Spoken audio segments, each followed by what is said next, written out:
Keith. Good to see you. Thank you. Thank you very much. Look at you all dressed up. Casual, man. Hello. It's working.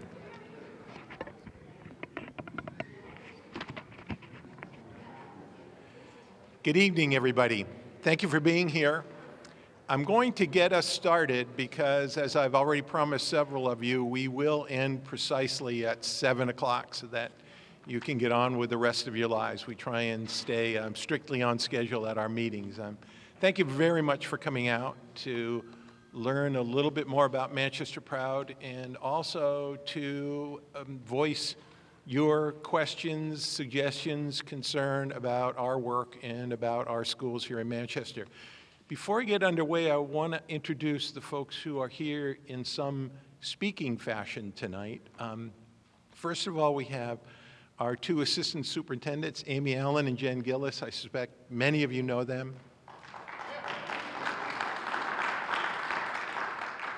Kathy Cook, one of our council members at Manchester Proud, and we also have in the audience Mary Heath and Ellie Cochran, and there may be, and I see Will Canteras, another council member arriving, so a number of the council are here.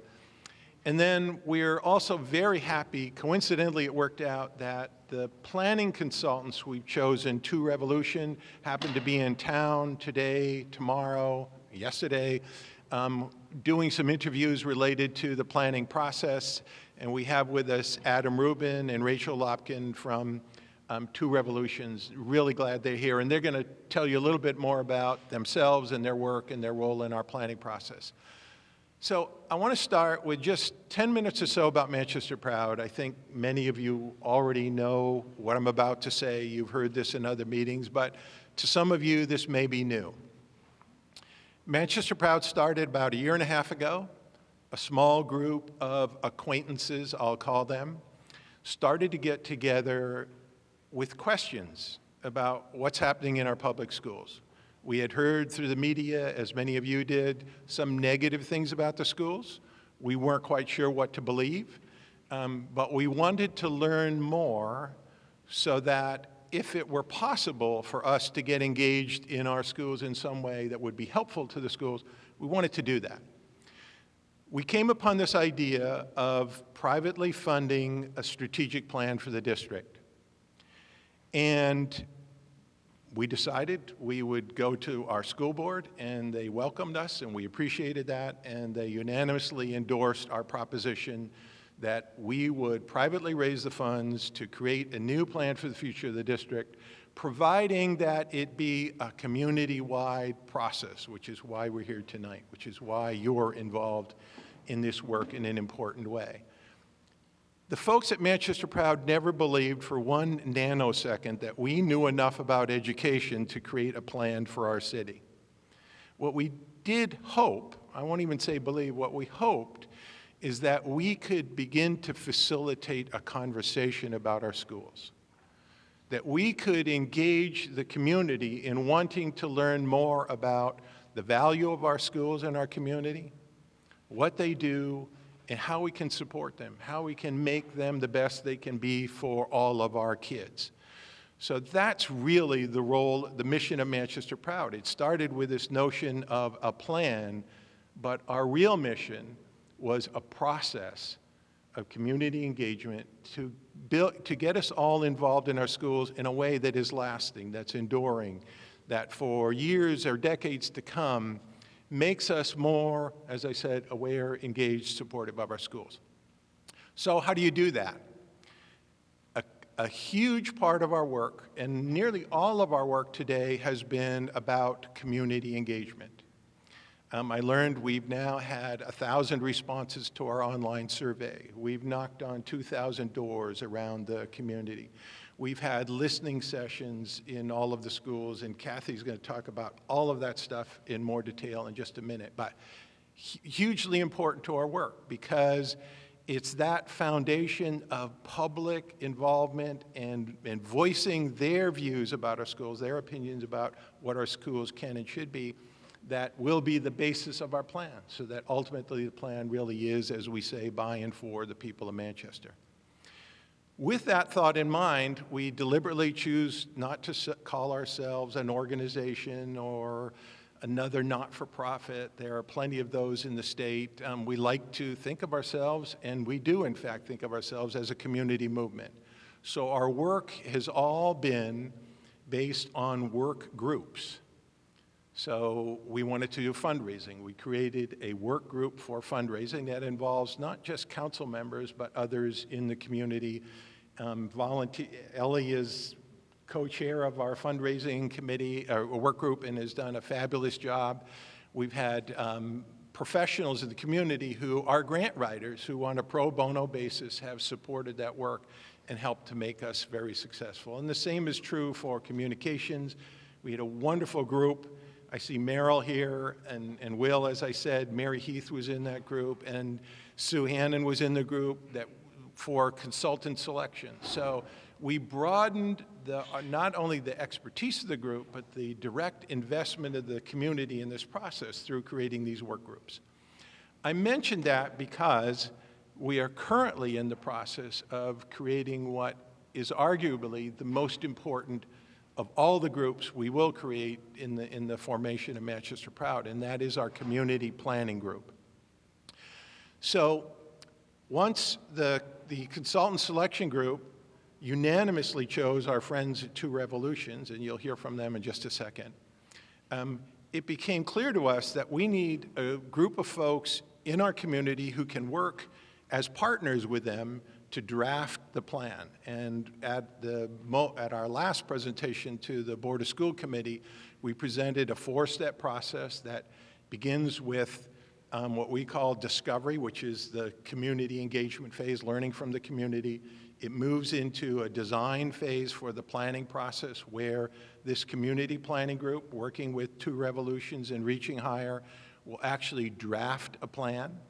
It will go through a vetting phase where either the plan in its entirety or elements of it will be brought back to the community with complete transparency about these are the ideas that have surfaced in our planning process. We want your feedback. Manchester, we want to hear from you. Are we on the right track? Are these the right ideas for our schools moving forward? And then ultimately the fourth phase will be implementation. So this design phase with the community planning group is a critical component of the work. That's self-explanatory. The question is, who sits on that community planning group? It can't be infinitely large. It becomes completely unwieldy and unmanageable. So we've determined that probably the maximum reasonable size is around 25 to 30 people. Who should those people be? What we've decided to do is not select those people as Manchester Proud, but open up the process to the entire community, consistent with our firm belief in trusting in this community to make the right decisions about our schools. We need to include them in the process. So we've created this wonderful online application. It's open to everyone in the community, certainly present company included. We encourage you to go to manchesterproud.org, check out the application, and apply if you're interested in serving on this community planning group. To make it one step further objective and fair and not directly linked, if you will, or governed by Manchester Proud, the selection committee who will review these applications and decide which members will be chosen to participate in the group, will be a group of 6 independent, non-Manchester Proud Council community folks and leaders who are well-positioned, if you will, in their understanding of the community to make these decisions, to make these choices. So they will be reviewing those applications and deciding who will sit in the group. Ultimately, I will tell you who is on the selection committee. I won't now because I don't want the community calling all of those folks, lobbying to become part of the group. That wouldn't be fair to them, but they are truly exceptional people, and we appreciate their support in this effort. So all of this is happening now. We intend to have that group in place around the middle of February. And we'll be up and running with monthly meetings of that group with our consultants in the development of the plan. So it's very exciting stuff, and this crazy dream many of us had a year or so ago about partnering with the community to create a plan is indeed coming true. It's happening, it's today, and it's thanks to all of you and many others who are making this good work possible. So I'm going to stop there and introduce you again to Adam Rubin, have Adam come up.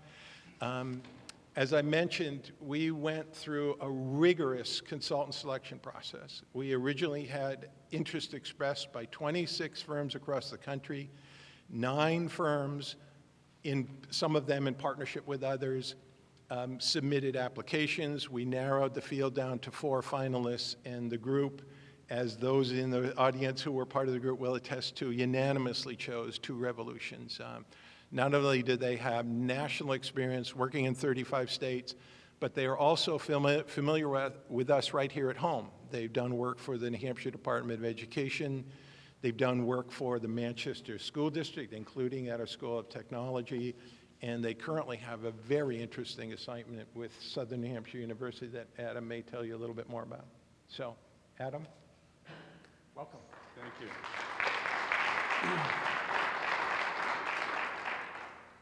Good evening. That's when you say good evening. We have a little repartee here. It's nice to be here, and really an honor to be here. Of course. So my name is Adam Rubin, and I am the founder of a group called 2 Revolutions.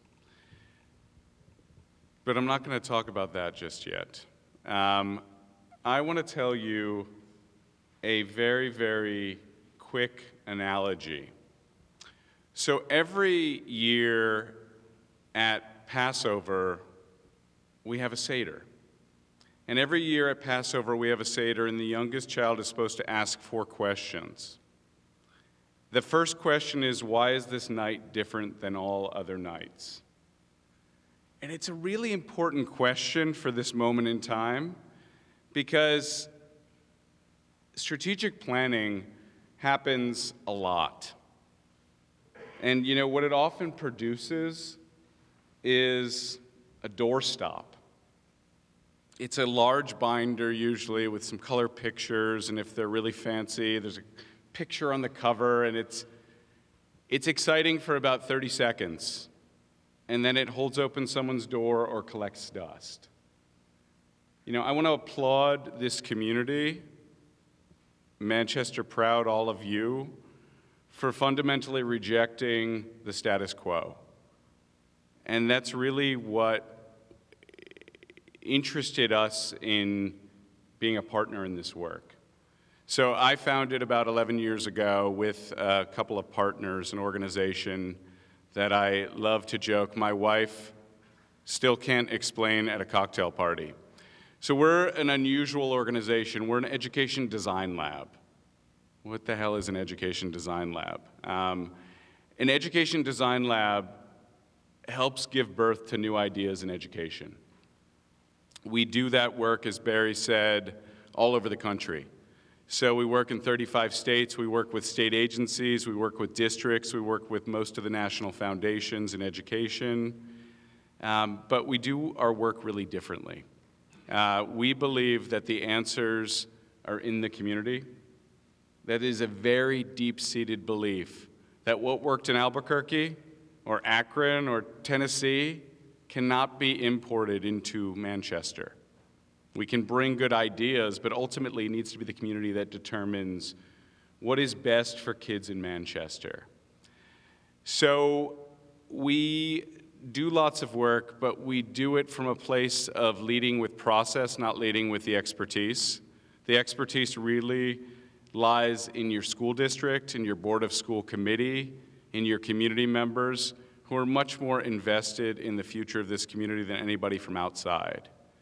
The process we are going to support you in is one of taking a snapshot of your district. There are 5 elements we're going to snapshot. We are going to look deeply at teaching and learning. We're going to look deeply at the finances. We're going to look deeply at governance. We're going to look deeply at adjacencies in the city agencies and nonprofits, and then we're going to look into operations. And as Barry said, there's a design phase of this work. So in the design phase, we're going to take stock. We're going to, through a lot of qualitative data, talking to a lot of people, interviews, through some secondary research, and through a lot of quantitative data, looking at your quantitative data, we're going to reflect back to the community what's working and what's not working. And then we're going to co-create with the community a set of recommendations. We bring a lot of expertise, but ultimately facilitating the community is by far the most important part of this, bringing that data to inform a set of recommendations. And then the final part of the work is telling the stories of what's possible. Again, not a doorstop, but the stories through the mouths of students, families, educators, what is possible. So that is the work, and again, we're doing this work right now, similar work, in Tulsa and in Virginia Beach and in Burlington, Vermont, and we're about to launch it in Denver. Every community is so different, and we helped launch with Tom Brennan, MST, and with Karen and her team 9 years ago. We worked with Amy Allen really deeply on Parker Varney 3 or 4 years ago. We work with probably a third of the districts in the state of New Hampshire, and we had a deep partnership with the state for 6 years. That doesn't mean we are from here. Live Free or Die, I'm beginning to understand as a New Haven boy who lives in Burlington, Vermont, and you're not from here. I remember I was giving a speech once in Vermont, and I just moved there, and I have 4 girls. And I was giving this speech at the state capitol, and I said, well, good news is, guys, I'm now a Vermonter. Dead silence. And somebody stands up in the back of the room. He's like, son, your daughter, who was just born at Fletcher Allen Hospital, is not a Vermonter, and your daughter's daughter will not be a Vermonter. Come to us in 3 generations. So I feel like by working so closely with families and educators over the past 9 years in this state, I'm very clear that I understand a little bit better Live Free or Die, but you live it. We're not here to give you answers. We're here to guide you through a process, and we're really excited and honored. So thank you.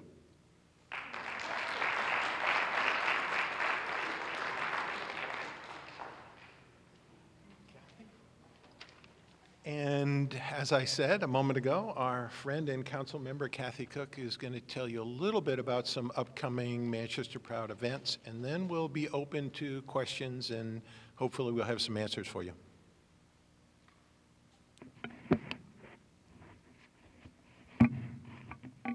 Let's see if this works. I'm too short always. Thank you all for being here tonight. I know some have come to Manchester Proud events before, others are new. The fact that you all care enough about our kids and our schools and our community to be here means a lot.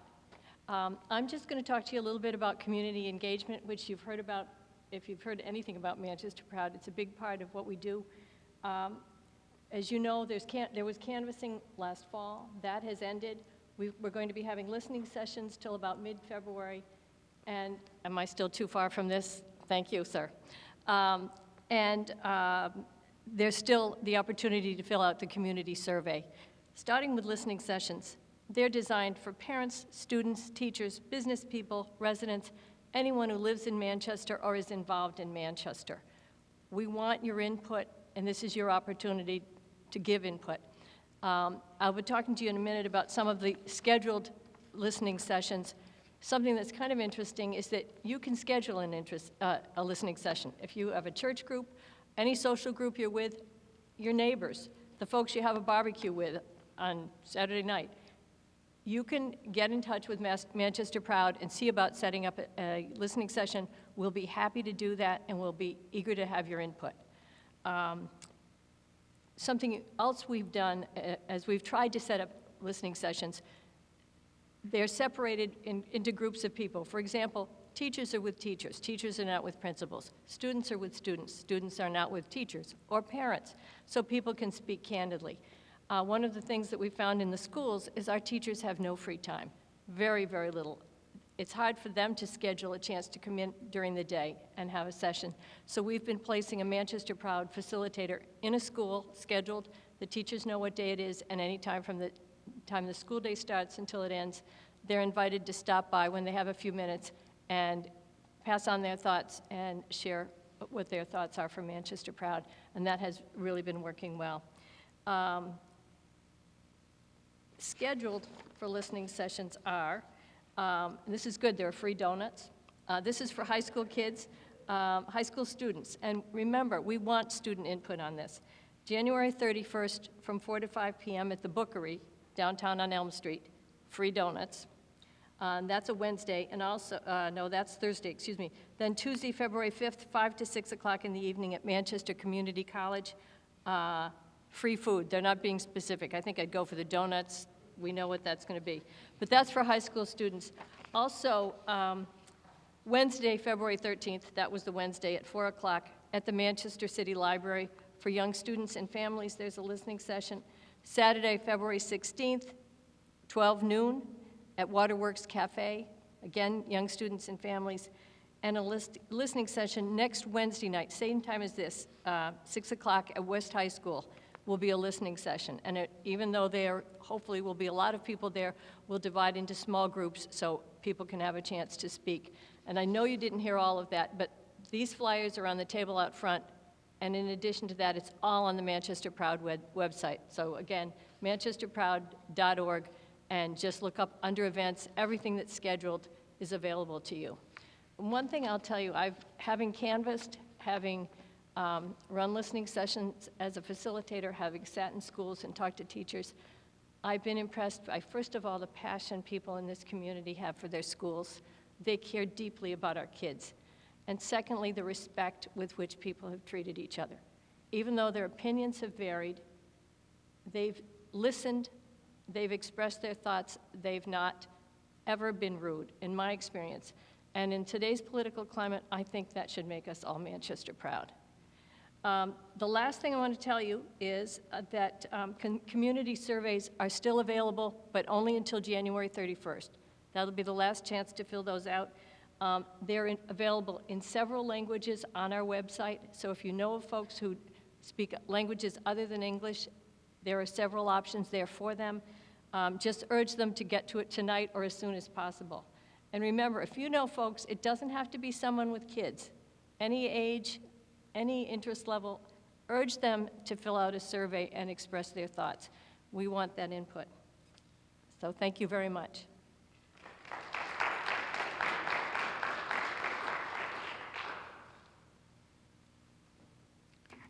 Thank you, Kathy. A great example of the level of commitment so many people who have become engaged in this work have, and the passion we all share for the success, the ultimate success of this process. Having said that, we welcome questions, and I say that knowing I've got a lot of smart people with me in answering them. Yes, back of the room. Nobody got questions? Yes. Okay, I just have a quick question.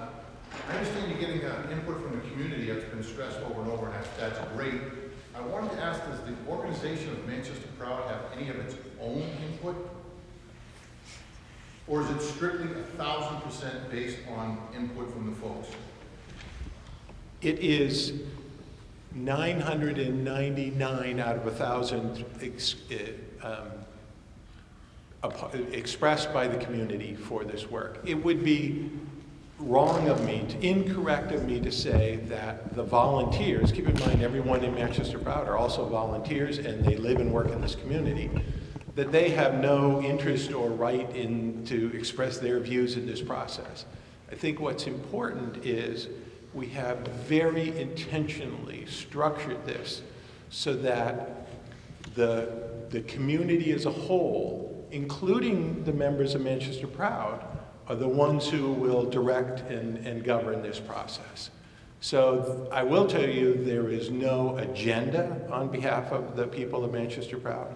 But are we entitled to express our own opinions? Yes, but our opinions carry no more weight in this process than yours. That's the appropriate way to answer your question. Okay, so you don't have any input on, say, the tax cap or closing a building, anything like that at this point?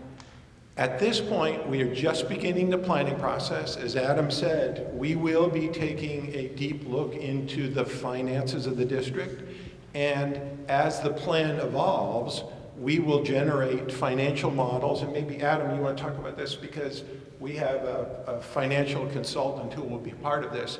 They will do financial modeling of the plan as it evolves so that that information can be shared with the community. Do you want to just talk about that for a minute, Adam? Sure. Yeah, there's going to be a very detailed financial analysis of the system. Looking at the policies, the regulations, and then taking apart the budget, in full and putting back together a base case scenario of what it could look like and giving the district leadership, giving the finance subcommittee a set of tools to begin working with and thinking about the budget really differently. And in that, we're going to be kind of surfacing a lot of issues, I imagine.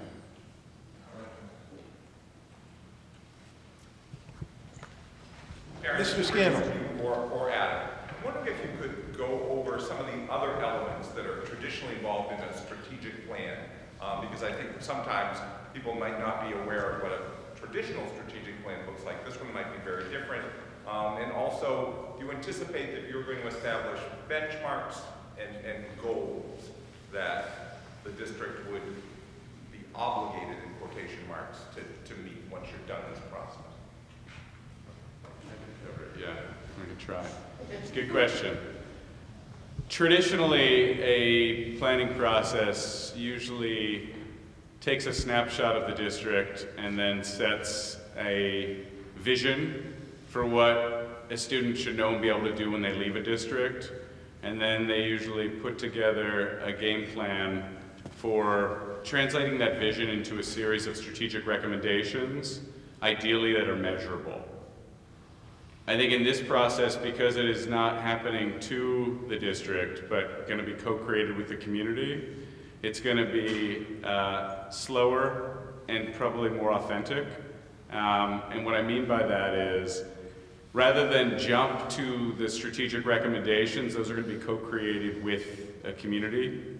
I think at the end of that process, those will be presented with the whole evidence base against them to the Board of School Committee for consideration, ideally with 2,000 people packing the chamber because they had their fingerprints on the plan. And then coming out of that, the objective is to put real measurable goals and objectives, against those strategic recommendations. So it will bear remarkable similarity to, but feel really different in process than a traditional process.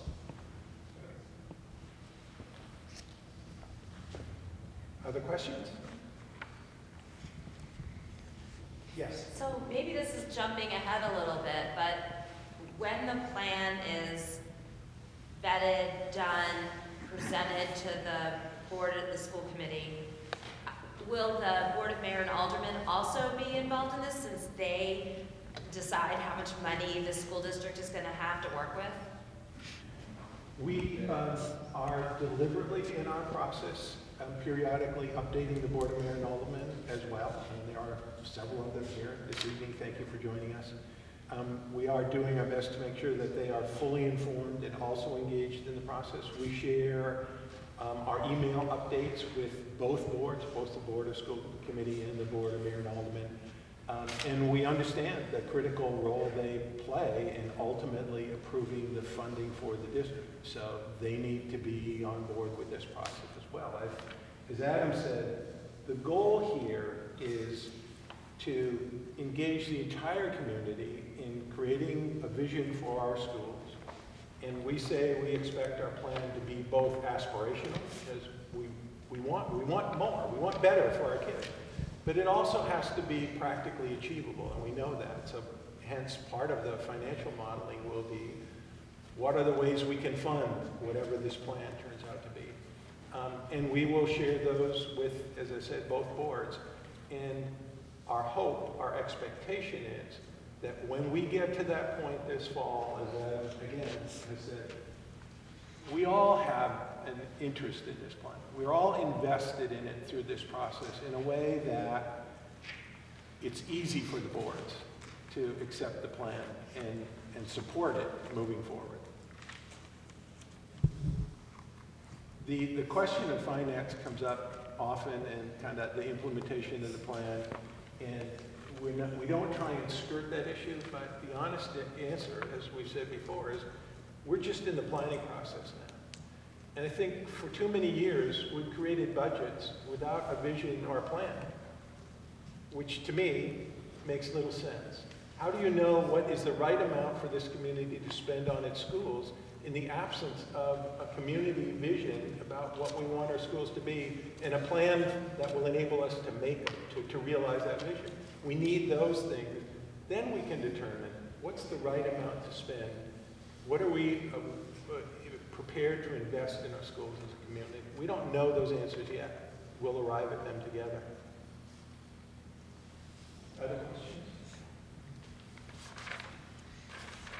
Yes. So I'm kind of new to the, I'm sorry. I'm new to the city and I'm new to this process. And I just don't understand, isn't it the superintendent and the school board and the parent and teachers' kind of responsibility to come up with a plan for what the school system is going to look like? And where do they fit in with Manchester Proud? Sure. Because there must be parent organizations already. Your point is well taken, and absolutely, they need to be part of it. Certainly, I'm sorry. They certainly do need to be part of the process. So Dr. Vargas was a very early adopter of Manchester Proud. He joined our council really at the beginning, in its most formative stage, and has been a strong supporter since then. Amy Allen, Assistant Superintendent, is part of Manchester Proud's council. Jen, who's here tonight, has worked on several of our work groups. The community planning group I mentioned, and this is a detail I overlooked and I shouldn't have, of the 28 members, there will be leadership from the district. There will be 3 or 4 of them. There will be administrators from our schools, principals, assistant principals. There will be teachers, parents, students, city department heads, and community organization and business leaders. So that's the general composition of that group. So they will all be very much involved in the process. And then one additional question is, so where does the Department of Education for the state of New Hampshire fit in to what you may come up with for a plan? I can tell you, I can give you my understanding of that, but this would be a good time for Mary, Amy or Jen to jump in. I would say we'd keep them informed of the process along the way and following all the regulations to make sure we're in compliant for state regulations. Yeah, and I would say that one of the things we're going to be looking at are issues that are raised by leaders at the district, leaders at the building level, and crosswalk those with state policy. The good news is there's very permissive policy for kind of supporting lots of what is coming up in early conversations. The state of New Hampshire supports and allows lots of this work, but we're going to be looking at very limited federal policy, but some state policy, especially as it relates to special ed and English language learners. Others? Yes. Dan? I think it's important to clarify perhaps how public officials are not involved, in the sense of we're not, injecting our personal opinions or agendas or whatnot. So I don't know if that's something you can explain. Sure, that's a fair question, thank you.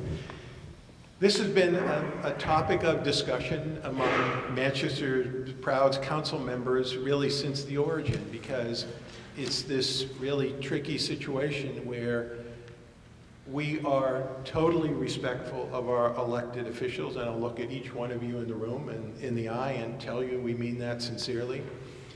And we also, as I said earlier in my comments, we are very much aware that if you ultimately don't approve our plan, it will go nowhere. That's just a simple fact. The flip side of that is we felt if we allowed board members of either the school committee or the aldermen to serve directly in our work groups, we couldn't accommodate all of them, so who do you choose? And then you have a minority of elected officials in the group, and it becomes very complicated politically in no time at all. And we have tried our best to keep politics completely out of this process. And so hence, we always welcome your comments. In fact, we are in the process, I think most of the Board of School Committee members in the audience know, we are reaching out to have one-on-one sessions with Liz Canada, our community engagement guru. We want very much to hear from you and involve you, but we're trying to maintain that balance of keeping politics out of the process. Others? Yes? If you intend on keeping politics out of the process, you have a very good chance of succeeding. That's part of our problem here. Too much politics and not about doing what's best for our students. The question I have is that you're going to consider the makeup of the school system. We are a melting pot in this city of international students.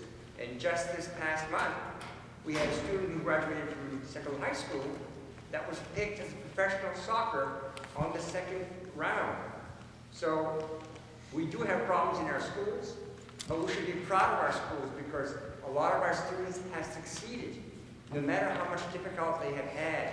And it's not always the smartest kids. Sometimes it's the kids that are challenged.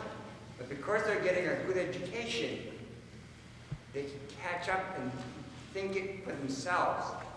So I hope you consider the makeup. Remember that 7% of our students are in poverty, and that makes a difference.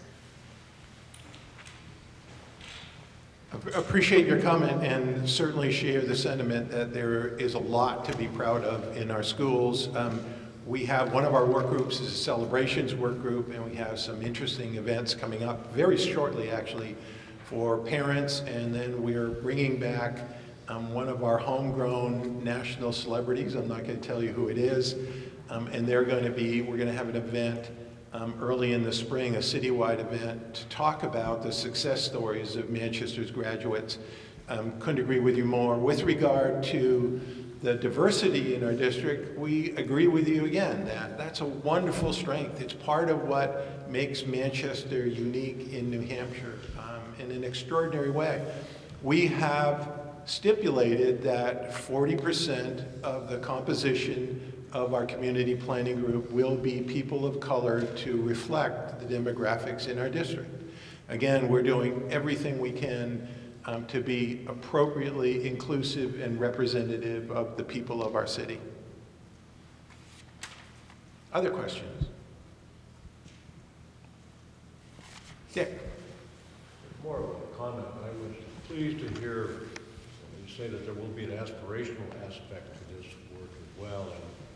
And we've had different community planning processes over the years that have resulted in some very, I think, dramatic shifts in this city. A number of years ago, we had a different type of a planning effort that resulted in not just redoing the Ammon Center and extending the lines of Grenier Field, but creating MHT, Manchester Airport. It wasn't too many years after that when we had another group that got together and really decided that we probably wouldn't redo JFK Coliseum, but perhaps a civic center would do well for us and the types of things that we could have in this city. again, we had another different group, completely different process that said maybe Gill Stadium wasn't quite good enough yet for the baseball that we wanted to see here, but that Fisher Cat Stadium would be, and that came about. And even before that, a very small planning group came up with FIRST, and what Dean Kamen did and brought the Army effort here in terms of biotechnology. So, frankly, if you look at that landscape, education and public education in the city right now is almost conspicuous by its absence in terms of aspiration. That this group, I think, has the opportunity to put a component of aspiration in this city that it lacks, and I would urge it forward in that regard. That was a wonderful comment. It couldn't have been said better. And I assure you, everyone associated with Manchester Proud could not agree more. And as you accounted for it, there are so many extraordinary things happening in the city in almost every way. You look at our institutions of higher learning. Dick, as many of you know, Gustafson is the past president of New Hampshire College and now Southern Hampshire University. And it's just an extraordinary international powerhouse in education, and he was very much a part of that. You go down the list. As part of the work of Manchester Proud, we've spoken to many, many businesses in the Mill Yard, and you go there, and it's overwhelming, the level of innovation that's taking place that we don't even think about or hear about on a daily basis. And our cultural institutions and our social scene downtown, all the aspects of Manchester are extraordinary. We haven't talked about our schools. In my memory, and I've been here 40 years, I don't remember the last time we as a community had a really thoughtful conversation about our public schools. And it's the school's turn.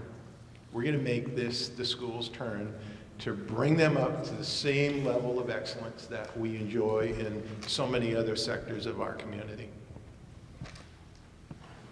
Yes? Quick question, I think for Adam, you say you've done this sort of process in other places and you can't take Albuquerque and transplant it to Manchester. I don't know if it's possible at all to describe what it looks like in the end.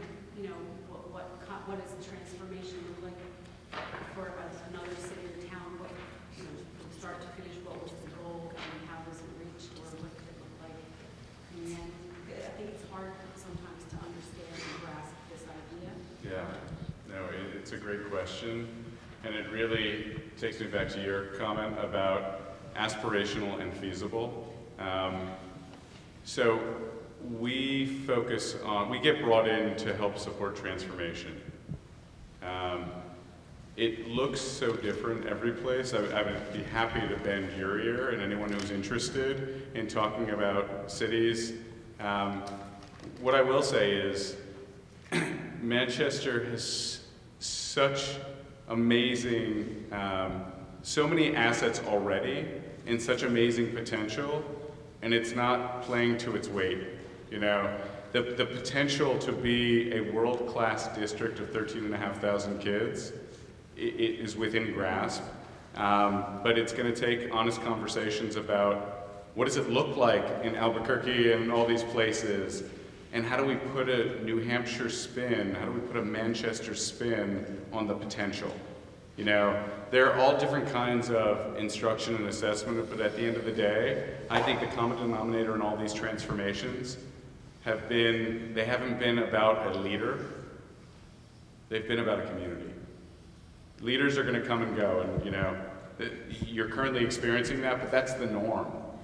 We work everywhere, and leaders come and go. If we can build the strength of the district at the senior level, at the district level, and at the building level, that will allow you all to weather change. And I think the other common denominator that is now a catchphrase is student-centered or learner-centered. Like, how do we excite our learners about learning? You know, I was an educator, I was an administrator, I've been an entrepreneur for a long time, but then I became a consumer. I've got 4 girls, 3 of whom are in the public schools, and one is trying so hard. She's almost 4 next week, and she wants to get there. And as a consumer, I'm radically dissatisfied because my school district does not instill a love of learning in my kids. So you ask what I would love for Manchester or for my district, I want every kid here to love learning and to have more options when they leave.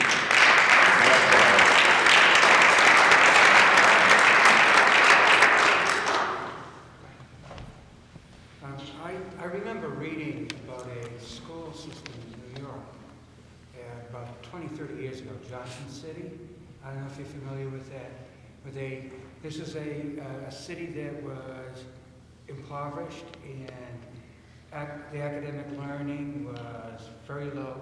But what happened was they got the whole community involved.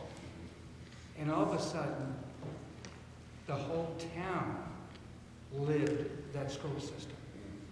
And I'm sure in Manchester's better off than Johnson City, New York, because I know how deprived that area was. And so we can do that if we get everybody involved. So they just talk school. And this is my school, this is my community. Parents, business people need to all get involved in order for that to succeed. Absolutely. I mean, I think the biggest challenge you face is not having the same people come to the same meetings. You know, I mean, you, like most cities, have an equity problem, and it falls on socioeconomic lines. How do we get a plan that's reflective of the whole community? How do we truly get, I mean, 40% of your schools are free and reduced, and, you know, you have an amazing opportunity, but I think Manchester Proud offers a unique handout, and we have to work together to make sure all voices are represented in this. It can't just be a middle-class person's plan, because our kids collectively will be okay because we top up. The equity issue of our time is how do public schools meet the needs of every kid, especially families who don't top up because they can't.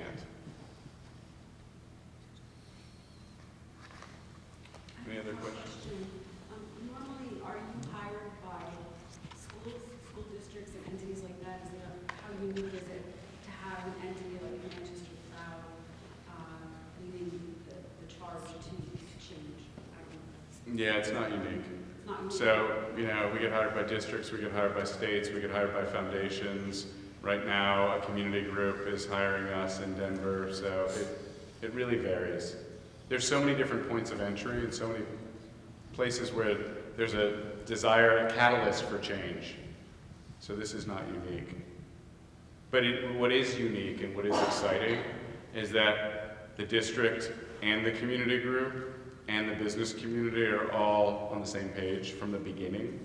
That doesn't often happen. I also want to thank a couple of folks. I mentioned all our work groups. We also have a communications work group, which is full of rock stars in our public relations and community and communications world, and we're really happy that Manchester Public Television supports us at an event. Carol from Manchester Inklink is part of that group, and I can tell you she speaks passionately about this work at those meetings and how she can help get the word out to the community. So thanks to all of the folks who are making this possible. Other questions? Yes? I have more of a comment. I just want to put out there that I'm a preschool teacher in Manchester, and a lot of the times preschools are like overlooked. What you were talking about before, the learning starts there. They come in ready to go, and that's you know 100% a great place to start, and just come see what our kids come in at 3 years old, what they come in with, and what can we do for them, because as they go on, they lose it. I was a third grade teacher. I don't want to go back. Preschool is amazing, and they're so young, but they come in ready, and I just want to do more. That's why I'm here. So we invite anybody to come check us out. It's so important. I can't say that enough. Thank you for your comment, and it's so well taken, and I saw a lot of nodding heads in the audience as you were speaking, that folks who are in agreement with you. Because we're completely transparent as a group at Manchester Proud, I'll tell you a little bit of kind of formative conversations that took place in the early days of Manchester Proud, a year and a half or so ago. We had a lot of thoughtful conversations about what should the scope of our work be. And there were those in the conversation, and some extraordinary people in this community whose names you would recognize, and they're wonderfully smart and doing lots of good things to help our community, felt passionately that we shouldn't focus on a strategic plan, that we should start with a community visioning process that would address comprehensively the broader issues in our community related to poverty, related to preschool education, early childhood development, and on and on and on. And as I said, they spoke passionately about that. And I don't think there was a person in the room who didn't agree with them. At the end of the day, our feeling was, however, and again, I'm being completely candid with all of you, that if we came to Manchester and said, we're going to come up with this visionary plan to solve all of the city's problems, that we would collapse under our own weight, that it would just not be possible for anyone to believe we could do that. So we said, let's start with something we can get our arms around, a strategic plan. Let's engage the community in the process that we've defined, and then let's see where we can go from there. Let's dream as a community. If we can solve this problem, how can we leverage what we've learned through this process to solve other critical issues in the community? That's our ultimate hope.